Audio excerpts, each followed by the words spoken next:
Bleu Njonigo, bonjour. Bonjour. On est ensemble pour un temps d'échange pour la chaîne interview Erzel Varanahod. C'est une chaîne d'interview de surfeurs et de surfeuses en Bretagne qui a pour but de questionner, répondre à des problématiques locales accessibles en tant que citoyen et collectif. Est-ce que tu peux te présenter succinctement peut-être pour commencer ? Bien sûr. Donc moi c'est Bleu Njonigo. Je vis ici, je suis née à Brest mais je vis ici depuis que je suis toute petite. J'ai été à l'école ici, je suis partie pour le lycée et les études supérieures à Brest. Là aujourd'hui, ça fait maintenant 3 ans du coup que j'étais à la fac à Brest et je suis revenue. Mon but c'était vraiment d'être là le plus souvent possible, donc j'ai toujours été là les week-ends. Là mon but c'est de trouver... je bosse ici en tant que saisonnière depuis 3-4 ans. Et le but c'est de rester ici, je veux vivre ici et monter mon entreprise ici. Donc on va voir ce que ça donne. Ok. Voilà. Alors quelle place occupe le surf dans ta vie ? Alors le surf, déjà j'ai commencé toute petite. Mon père est un grand amateur des sports de glisse, surf, paddle, windsurf, tout. Donc j'ai commencé petite. Après j'ai un peu arrêté quand j'étais au niveau du collège, lycée. Et là ça va faire 2 ans que je me suis remis vraiment à fond le plus souvent possible, toutes les semaines. Voilà quoi. C'est un peu ce qui me fait vibrer quoi, le surf. Voilà. Ok. Est-ce qu'on peut vivre sur la presqu'île quand on a 20 ans ? Si t'as des parents qui ont une maison, ouais. Non, en ce moment c'est un peu compliqué du fait qu'il n'y ait pas... Déjà c'est trop cher, il n'y a pas assez de logements pour les locations. Et si t'as pas de travail à l'année, clairement tu peux pas te loger. Donc entre les études quand t'as 20 ans et les petites saisons que tu peux faire, non, faut avoir... moi je vis chez mon père pour pouvoir travailler ici. Et là je sais qu'on est tous les saisonniers ici, on essaie de trouver des colocs, des machins, des grosses maisons où on peut tous avoir des chambres, mais en fait heureusement que c'est que pour la saison, sinon ce serait pas possible quoi. Ok. Alors, on s'est contacté parce que tu gères la chaîne Instagram, donc UPC29, donc les usagers des plages de Crozon. C'est ça. Est-ce que tu peux nous parler de ça ? Pourquoi est-ce que ça a été créé ? Alors du coup ce collectif il s'est créé il y a à peu près 1 an. En fait ça a été au début il y a eu pas mal de changements au niveau de l'accès aux plages, des restrictions par rapport à tout ça au niveau de la Palue, de Goulien, au niveau des parkings. Donc en fait le collectif il s'est créé pour que les gens en parlent, parce que en fait c'est assez pas fermé comme information, mais si tu t'y intéresses pas tu peux pas le savoir officiellement. Il n'y a pas vraiment d'informations là-dessus et le but c'est de montrer aux gens qu'il y a vraiment un problème de communication avec la mairie. Et en fait le principal problème c'est que nous en tant que résidents à l'année, on a l'impression que juillet et août on n'existe plus, il n'y a pas de concertation, il n'y a pas de dialogue avec les gens d'ici, les commerçants qui font vivre Morgat et Crozon à l'année. En fait c'est comme si juillet et août c'était Crozon pour le tourisme et uniquement pour ça, alors que en fait s'il n'y a pas les gens d'ici, ça marche plus. Donc le but, là la page Instagram, c'est très récent, ça fait 2 jours, mais c'est vraiment pour toucher le public le plus large possible. Moi j'ai 20 ans, donc c'est essayer que tout mon entourage et tous les jeunes de la presqu'île se rendent compte que en fait, si nous on se met pas dans ce dialogue-là, qu'on n'essaie pas de faire bouger les choses, c'est pas les retraités qui sont là dans leur maison secondaire qui vont faire que ça va avancer dans le bon sens pour nous quoi. Donc voilà, le but c'est de rassembler les gens, de se faire entendre et de montrer qu'on n'est pas d'accord avec ce qui est envisagé pour la saison. D'accord. Voilà. Qu'est-ce tu peux préciser quelles sont les problématiques, où est-ce que ça se passe? Ouais, alors déjà je pense que pour commencer la Palue ça va être le plus accessible vu que c'est assez connu. Du coup l'année dernière, faut savoir que c'est un village très étroit, très fermé avec énormément de Airbnb et de retraités qui s'entendent plutôt bien avec le maire. Et ça a commencé par Losmar, le village de Losmar, avec la nouveauté, un petit sens interdit à l'entrée du parking du village, alors qu'il y a un parking qui appartient à la mairie et qui est censé être accessible à tous. Donc c'est devenu un sens interdit sauf riverain. Personne n'a compris pourquoi, d'où, comment, ça s'est fait comme ça et depuis on essaie de bomber le plus souvent possible le panneau, mais bon. Donc ça a commencé par ça. Là on a commencé à se poser des questions style le village de Losmar il est privatisé et tu peux plus aller en haut pour aller checker parce que sinon il y a un gars complètement taré qui appelle les flics et donc ça a commencé à être la guerre à partir de ce moment-là. Et ensuite à la Palle, du coup il y a le parking du bas, il y a le parking du haut et dans tous les cas il faut passer par le village pour y accéder. Et faut savoir que évidemment pour protéger l'environnement, le parking du bas il est amené à reprendre ses droits avec la nature, tout ça, parce que avec l'affalement des dunes, je sais pas comment on appelle ça. L'érosion. Et va falloir penser à d'autres solutions pour pas qu'on continue à abîmer les côtes. Et du coup la décision ça a été de fermer le parking du bas et de laisser celui du haut en mettant une barrière avec des horaires. Donc là en ce moment c'est de 22h à 7h. Alors pourquoi ils ont fixé ça, on n'a pas trop d'infos parce que 22h il fait encore jour en été, 7h il fait jour aussi et en fait le problème c'est que d'accord on peut mettre des interdictions pour pas qu'on dorme sur le parking, ça c'est normal, mais par contre si tu as envie d'aller faire ton pique-nique et de partir à 22h30, 23h, en fait t'es en infraction quoi, t'es hors la loi. Donc tout ça soulève un peu des questions, on se demande pourquoi il n'y a pas, en fait du coup la solution c'est de mettre un parking à 1,8 km de la plage. Ok, dans les Landes c'est super, ça marche bien parce que les parkings sont grands, il y a des aménagements qui sont faits pour. Nous on nous met sur un parking en herbe qui est en zone protégée, qui est en herbe, c'est vraiment un champ, il n'y a pas du tout de parking. Il y a une navette qui est mise en place pour amener les gens qui se garent à la plage, sauf que cette navette, l'année dernière elle marchait de 9h à peut-être 18h, sauf qu'il n'y avait pas de vagues, donc en fait il y avait beaucoup moins de monde à la Palle parce que ce qui fait qu'on va à la Palle c'est pour le surf, pour la planche, pour tout ça. Donc là la nouveauté c'est de restreindre l'horaire style 11h, 18h. Ça veut dire que s'il y a des vagues à 6h30 que tu bosses, parce qu'ici il n'y a pas que des gens qui viennent en vacances, si tu bosses à 8h, et t'es en infraction si tu vas surfer le matin. Plein de trucs comme ça, donc la Palle c'est ça le truc, mettre la barrière et voir comment ça passe, sachant que les gens vont forcément aller au parking du haut pour voir s'il y a des places, machin, et le croisement est totalement impossible si tu te mets pas dans les petites entrées de maison quoi. Donc ça veut dire qu'il va y avoir tout le monde qui va aller jusqu'au bout. Au bout forcément ce sera blindé, ce sera plein. Et les écoles de surf et la navette ont le droit de descendre avec une clé pour la barrière. Donc ça veut dire qu'il va falloir jongler avec tout ça, avec tous les camions, les camping-cars qui vont essayer d'aller voir. Donc je pense que ça va être un beau bazar cet été. Ouais. S'il y a des vagues, ça va être n'importe quoi. C'est un peu ça le problème. Ensuite il y a Goulien.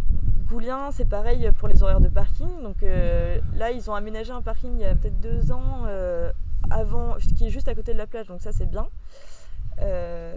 Mais le problème c'est que pareil il y a tellement de monde qu'il n'y a pas assez de place et pareil c'est une voie à sens unique l'été, il y a un sens interdit qui se met en place là maintenant en juin, mai-juin. Et qu'est-ce qu'ils vont faire d'autre? À Kerzigenou, il y a 3 parkings en bas qui sont ouverts depuis des années, ça a toujours été ouvert. Alors là ils veulent fermer 2 parkings sur 3. et mettre en place une zone de dépôt, mais tu auras quand même le droit de te garer. Et ils veulent mettre un parking pareil, un champ pour que les gens se garent en haut du village. Donc c'est à, il me semble, 11 minutes exactement à pied, sans matos, sans enfants, sans toute la famille, voilà. Donc on verra bien s'ils mettent vraiment ça en place, mais ça va être un beau bordel, quoi, je pense. Et sinon, qu'est-ce qu'il y a ? Il y a Morgette aussi, évidemment. Morgette, il y a le parking quand tu arrives sur le port, un grand parking où il y a quand même de la place pour tout le monde qui va devenir payant dans quelques jours là. Donc quand je dis payant, c'est à peu près 10 € la journée.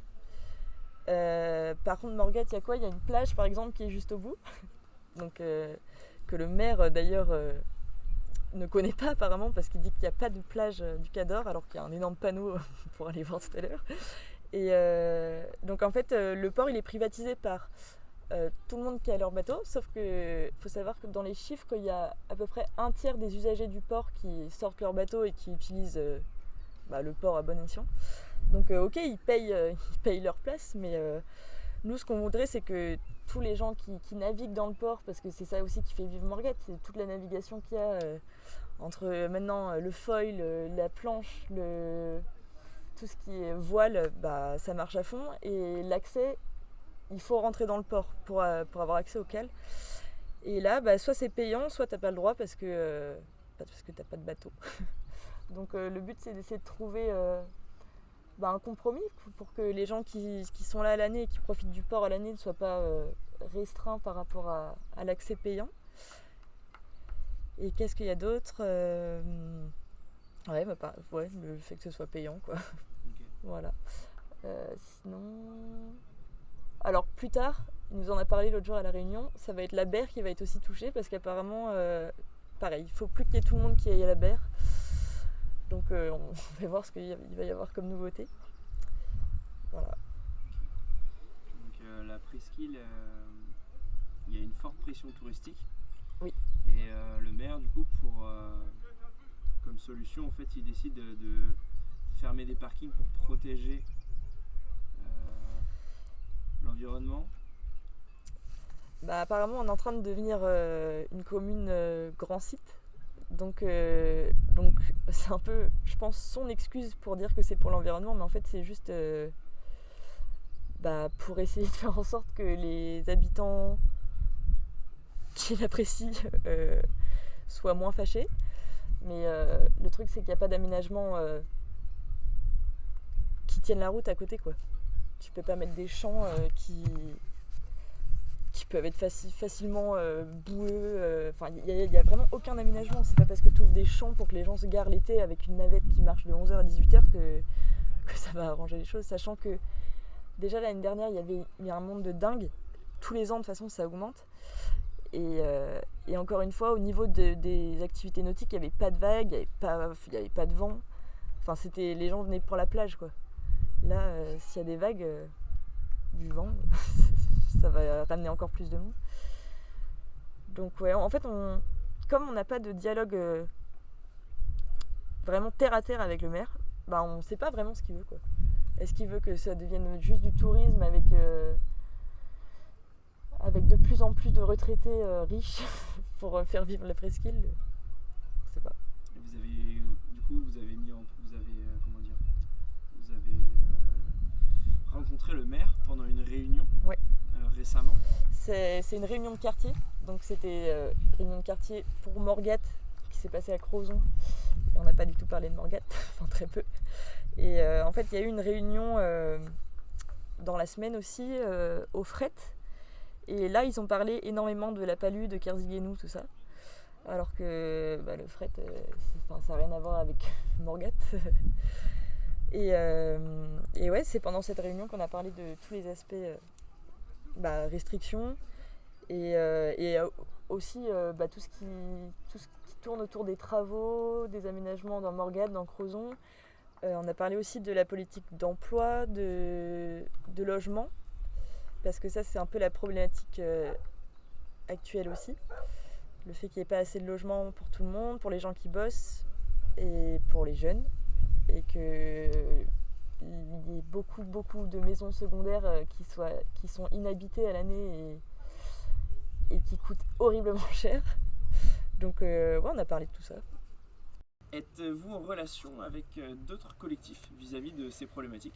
Alors on est en relation, nous le collectif des usagers de la plage, c'est pour regrouper tous ceux qui utilisent la plage, soit pour le sport, soit pour juste aller bronzer, aller faire de la pêche à pied, de la marche, du longe-côte, tout ce que tu veux faire sur une plage, c'est ce qu'on essaye de représenter. Après il y a pas mal d'assauts, par exemple il y a l'association de ceux qui font du longe-côte, il y a ceux qui font de la nage en mer, il y a ceux qui font... il y a le surfing club aussi qui a été créé il y a 1 an, 2 ans. Donc il y a pas mal de petits assos comme ça qui se mettent en place et en fait le but ultime ce serait qu'on se regroupe tous pour que le maire voit que... Enfin pour que tout le monde voit qu'il n'y a pas que les surfeurs qui sont pas contents, qui sont chiants et qui sont jamais... Enfin, qui veulent mettre en péril... ce que le maire veut mettre en place. Donc le but c'est qu'on... Là on essaie de motiver vraiment tous ceux qui pratiquent les sports, que ce soit paddle, wingfoil, planche à voile, pour que en fait toutes ces petites assos se regroupent en un gros collectif de toutes les associations de Crozon pour qu'il y ait plus de voix, plus d'impact sur ce qu'on dit, parce que là par exemple à la réunion l'autre jour il n'y avait que l'UPC, sauf que dans l'UPC il y a énormément de surfeurs, donc aux yeux de la mairie c'est comme si en fait il n'y avait que les surfeurs qui n'étaient pas contents, et c'est pas vrai du tout, il n'y a pas que ça, la problématique elle touche tout le monde, donc le but ça va être de tous se mettre ensemble, et puis comme on en parlait l'autre jour, ce qui pourrait être cool c'est de se mettre en relation avec des collectifs d'autres communes qui sont un peu dans les mêmes galères que nous, parce que je pense que le tourisme sur le littoral, c'est partout pareil, c'est les mêmes galères au niveau du logement, au niveau du prix, au niveau de la façon de vivre à l'année. Donc on va essayer de regrouper tout le monde, quoi. Voilà. Ok, donc t'as anticipé la prochaine question. Si on prend du recul, ce phénomène, il est propre à Crozon ou on le retrouve ailleurs en Bretagne ? Et je pense qu'à Crozon, il est encore faible par rapport à ce qui peut arriver. Quand on voit des communes comme, je vais prendre Carnac, en fait, il n'y a plus que le tourisme. Donc, attends, j'ai un bug. Comment dire ? Tu parlais de Carnac, il n'y a plus que le tourisme. Ouais. En Bretagne, en fait, dans toutes les communes où on est vraiment collé à la mer, ça attire énormément de monde, de plus en plus de monde, parce que ici, pour l'instant, le climat fait qu'il ne fait pas trop chaud. Les gens vont moins dans le sud qu'avant. Et c'est tellement plein là-bas que ça commence à remonter pas mal en Bretagne. Ça fait maintenant quelques années que ça sature, en fait, parce que c'est quand même petit. Les communes, elles sont pas énormes, et ce qui pose problème, c'est l'accueil, c'est le logement, c'est tout ça. Donc là, on est en train de voir que, et c'est partout pareil, il y a le Airbnb qui a explosé. Si tu veux trouver des locs, en fait, c'est pas au mois, c'est à la semaine, parce qu'ils sont sûrs d'avoir des locataires. Et c'est partout pareil. Je pense que la problématique, c'est de savoir comment faire pour avoir une vie à l'année avec des locaux et un tourisme, et essayer de jongler entre les deux. Mais sauf qu'il y a des endroits où c'est bien pire, et en fait, il n'y a plus rien à l'année, c'est juste du tourisme. Donc nous, ce qu'on veut, c'est pas ça, c'est qu'on puisse concilier les deux et faire en sorte que les gens qui veulent vivre ici et les nouvelles générations à venir se plaisent ici, puissent vivre ici, bosser ici, et que ça parte pas comme c'est en train de partir, quoi. Voilà. Ok. Et est-ce que du coup tu peux donner les suites et les objectifs du groupe pour le futur ? Là, très prochainement déjà, l'objectif principal, c'est qu'on réussisse à discuter de façon claire et éclairée avec les élus, le maire. Parce que, en fait, toutes les réunions qu'on a fait, tous les dialogues qu'il y a pu y avoir, c'était dans un seul sens. Ils parlent, ils nous écoutent pas, et il n'y a aucune solution, il n'y a pas de compromis, en fait. Donc là, ouais, le but, c'est qu'on soit tous ensemble, que tous ceux qui ont envie de profiter des plages, tout en respectant l'environnement, et qu'on trouve en fait juste des solutions qui soient bonnes pour tout le monde et qui soient pas comment dire, par exemple à La Palle, c'est une privatisation de la plage, quoi. À l'Osmar, c'est pareil. Quercy, en fait les gens du village, ils n'ont même pas été concertés pour tout ça, et ça va être les premiers à souffrir déjà qu'ils sont pas contents parce qu'il y a trop de gens qui viennent dans les plages. Mais alors là, ça va être n'importe quoi, ça va être dangereux pour la circulation parce qu'il n'y a pas de place, c'est beaucoup trop étroit et tout ça. Et je me suis perdue. Je sais plus ce que c'était. Tu étais en train de partir sur le fait que sur Quercy-Guénou par exemple. Ah oui, oui.